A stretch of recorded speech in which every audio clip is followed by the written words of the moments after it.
हुजूर, मेरा नाम तुबा खुर्शीद है और मेरे वालिद साहब का नाम मुनव्वर अहमद खुर्शीद साहब है और मैं टूटिंग जमात से हूँ। ठीक। मेरा सवाल ये है कि हुजूर तबलीग करने का सबसे अच्छा जरिया कौन सा है? तबलीग का तो सबसे अच्छा तरीका वो है जो कुरान की ने बयान फरमाया है, मन आसनु कौलन मिम्मन दआ इलल्लाह व अमिल सालिहान, कि उससे बेहतर इंसान कौन हो सकता है जो अल्लाह के रास्ते में बुलाए, मगर इस तरह बुलाए कि खुद उसका अमल भी नेक हो।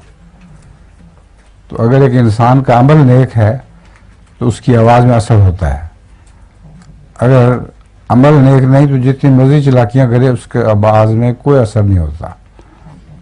हमारे बुजुर्गों में बाज़ थोड़ी बात करने वाले होते थे, हज़रत मौलवी शेर अली साहब भी, उनकी तबलीग से लोग फौरन मुसलमान अहमदी हो जाते थे। उनकी बातों में सच्चाई का असर था। तो सबसे अच्छा तरीका यह है कि सच अपने दिल में सच्चाई पैदा करो और अपने अमल में नेकी पैदा करो, फिर तुम्हारा नेक असर दूसरों पर पड़ेगा। मेरा एक लतीफ़ा भी है। हाँ हाँ। एक बच्चा स्कूल देर से आता है तो उसका उस्ताद उससे पूछता है कि स्कूल देर से आए क्यों हो? उसने कहा लग गई। जी? उसने क्या कहा, लग गई थी?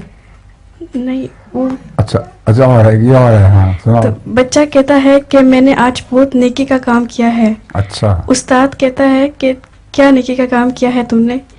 तो बच्चा कहता है कि मैंने आज एक बूढ़ी औरत को सड़क पार करवाई है। ठीक। तो उस्ताद कहता है उसमें कौन सी इतनी देर लगती है? तो बच्चा कहता है कि मैंने उससे जबरदस्ती रोड क्रॉस करी है। मानती नहीं थी, जबरदस्ती ले गया। ठीक है। और दो बच्चे लेट पहुंचे। एक बच्चे से पूछा कि तुम क्यों लेट आए हो? उसने कहा मैं मजबूर हूं, मेरी अठन्नी गिर गई थी रास्ते में और बहुत मैंने तलाश की, मुझे मिली नहीं, तो उसमें में देर हो गई। तो दूसरे लड़के से पूछा तुम क्यों लेट आए हो? उसने कहा मैंने अपने पाँव के नीचे इसकी अठन्नी दबाई है। अच्छा जी, आप बात बताएं।